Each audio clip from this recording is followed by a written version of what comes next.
তাকওয়াবান ছেলে দেখে বিয়ে দেন, দেখবেন আপনার মেয়ে অন্ত সুখে থাকবে, ঠিক কিনা বলেন?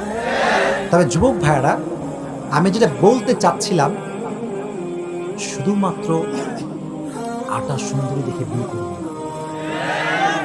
এখন তো ফেসবুক মাশাআল্লাহ ফিল্টারের অভাব নাই, একখান ফিল্টার মারবে তো 14 গোষ্ঠী গায়েব হয়ে যাবে। আরে यार इतनी खूबसूरत लड़की मैं तो जिंदगी में कभी भी नहीं देखा। এরকম সুন্দরী মেয়ে জীবনে পাওয়া যায় না, এর বিয়ে করে ফেলো। তো কি হয়, আসরাত মাশাআল্লাহ সব ঠিকঠাক ওকে, যখন মুখটা ধয়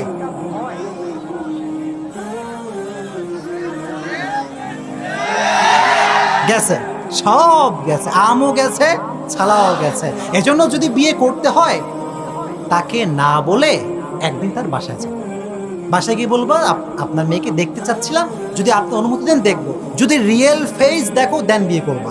আটা ময়দা যারা মাখে 2 কেজি 3 কেজি 4 কেজি, আল্লাহর কসম বিয়ের পরে সুখ তুমি কোথাও খুঁজে পাবা না। এটা এটা একটা ধোঁকাবাজি, এটা ধোঁকাবাজি। আমি বোনদেরকে রেসপেক্ট করি, সম্মান করি, আপনারা আমার উপর রাগ করবেন না। আমি বোনদেরকে বলছি, বোন আপনার যে চেহারা আছে ওইটাই দেখা, যে বিয়ে করবে বিয়ের আগেও ভালোবাসবে, বিয়ের পরেও ভালোবাসবে। আর যদি বাটপারি করে বিয়ে করেন, বিয়েটা শুধুমাত্র বাসর রাত পর্যন্ত ভালোবাসা থাকবে, এটা শেষ, ভালোবাসাও শেষ। আমার কথা কি অবাস্তব না বাস্তব? তাহলে বিয়ের সময় গুণ দেখবো, একটা গুণটার নাম কি? এবার আসলে একটা হাদিস শোনাই, এটা তাকবীর দেন দেখি, লিল্লাহি তাকবীর। ওমরে ফারুক রাদিয়াল্লাহু তাআলা আনহু, অর্ধ জাহানের খলিফা, একজন সাহাবী, রাতের অন্ধকারে ওমর ঘর থেকে বের হয়ে যান কার কি অবস্থা দেখার জন্য। একদিন ওমর ঘর থেকে বের হয়েছেন, ভালো করে শুনবেন, কানটা খাড়া করে শুনেন। বের হওয়ার পরে ওমর একটা বাসার পাশে গিয়ে দাঁড়ায় গেছে। হঠাৎ করে শুনতেছে বাসার ভেতরে একজন মা তার মেয়ের সঙ্গে কথা বলতেছে।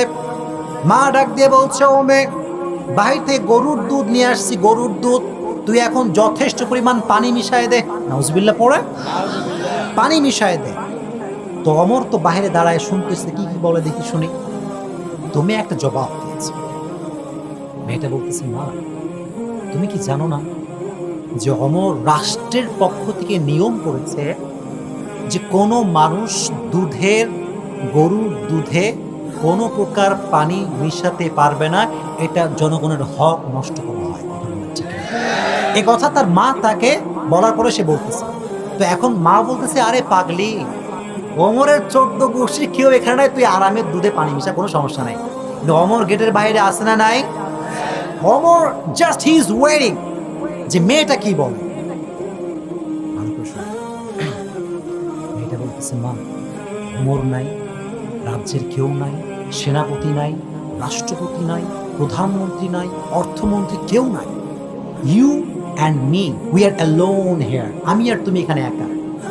কিন্তু মা, পৃথিবীর যখন সবাই ঘুমিয়ে যায়, পৃথিবীর যখন কেউ কিচ্ছু শুনতে পায় না, তখনও শুনতে পায় একজন তোমাকে। That's the message. কেউ শুনতে পায় না, কে শুনতে পায়? ওমর এই কথা শুনে মানে কেঁপে উঠছে। ওমর, কি রে, একজন যুবতী মেয়ের মাঝে আল্লাহর এতটা ভয়! সোজা বাসায় ফিরে গেছে। তারপরের দিন সন্তানকে ডাকছে, আব্দুল্লাহ ইবনে ওমর। শুনবেন, মনোযোগ দিয়ে শুনবেন, আগে তাকবীর দেন, লিল্লাহি তাকবীর। সন্তানকে ডেকে বলে, সন্তান, তোমার বিয়ের জন্য একটা মেয়ে খুঁজে পাইছি। সুবহানাল্লাহ পড়েন, একটা মেয়ে খুঁজে পাইছি, যাও। ওমর একজন রাষ্ট্র প্রধানমন্ত্রী, ওমর অর্ধ জাহানের খলিফা, ওমর একজন দুধওয়ালির মেয়ের তাকওয়া দেখে নিজের সন্তানের সঙ্গে বিয়ে দিয়ে দিয়েছে। আর তুমি খোঁজো দিনদার ক্যাটরিনা কাইফ, তাই না? বুঝবা যখন ছেঁচা দিবে বিয়ের পরে, তখন ঠিকই বুঝে আসবে। তখন আবরার হুজুরের কথা মনে পড়বে যে আবরার হুজুর যা বলছিল সত্যি বলছিল, আল্লাহ সুন্দরী দেখে বিয়ে করে কি যে করলাম। তবে সব সুন্দরী আবার খারাপ, পরে আবার টিকটকে ভাইরাল হয়ে যাবে, ফেসবুকে ভাইরাল যে আবরার হুজুর সুন্দরী মেয়েদের বিরুদ্ধে কথা বলছে। লে, আমি এগুলো বলিনি কোনোদিন। কথা হচ্ছে কি জানেন, character is main thing. Character is main thing. If you have character, then you have everything. If you don't have character, you have money, duplex, triplex home, you have R15, you have iPhone, you have all the thing, but you don't have any character, you have nothing. আওয়াজ দিয়ে বলতে হবে তো, ঠিক কিনা ভাইয়েরা? চরিত্র নাই যার, কিছু নাই তার। চরিত্র আছে যার, কিছু না থাকলেও সব আছে তার। চরিত্র মেইনটেইন করবেন, রাজি আছেন তো ইনশাআল্লাহ?